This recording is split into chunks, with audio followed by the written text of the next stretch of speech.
Taste the Daily. Krishnagiri மாவட்டம் ஓசூரில் தேசிய நெடுஞ்சாலை அமைக்க அரசு பள்ளி கட்டிடத்தை இடித்து வந்த போது சுவர் இடிந்து விழுந்து வடமாநில தொழிலாளி பலியான சம்பவம் அதிர்ச்சியை ஏற்படுத்தியுள்ளது. இது குறித்த கூடுதல் விவரங்களை செய்தியாளர் ஆனந்த் பாபு வழங்க கேட்கலாம். வணக்கம் ஆனந்த் பாபு, விவரங்களை சொல்லுங்க. வணக்கம் அருள். ஒசூர் மாநகராட்சி 43வது வார்டிற்குட்பட்ட குருபட்டியில் அரசு மாநகராட்சி துவக்கப்பள்ளி செயல்பட்டு வருகிறது.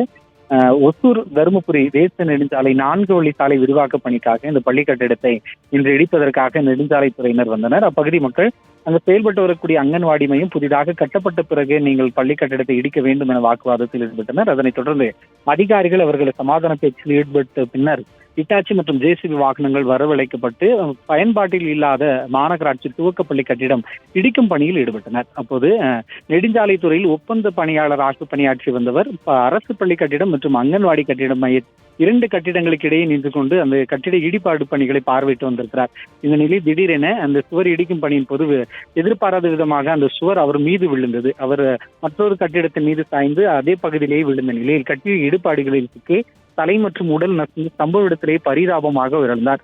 ஜேசிபி வாகனத்தை இயக்கி வந்த ஓட்டுநர் அங்கிருந்து தப்பி ஓடிய நிலையில் இடிபாடுகளில் சிக்கியவரை குருபட்டி பகுதியை சேர்ந்த பொதுமக்கள் மண்வெட்டி மற்றும் கடப்பாறையின் உதவியுடன் இடிபாடுகளில் சிக்கியிருந்த அவரை மீட்டு சடலத்தை பிரேத பரிசோதனைக்காக ஒசூர் அரசு மருத்துவமனைக்கு அனுப்பி வைத்தனர். தேசிய நெடுஞ்சாலை அமைக்கும் பணிக்காக அரசு பள்ளி கட்டிடம் இடித்து வந்த பணியின் போது திடீரென எதிர்பாராத விதமாக நெடுஞ்சாலைத்துறையின் ஊழியர் ஒருவர் உயிரிழந்தது அப்பகுதியில் சோகத்தை ஏற்படுத்தியுள்ளது. இந்நிலையில் சம்பவ இடத்திற்கு குருபட்டியை சேர்ந்த பொதுமக்கள் குவிந்து வருகிறார்கள். வழங்கியமைக்கு நன்றி ஆனந்த் பாபு.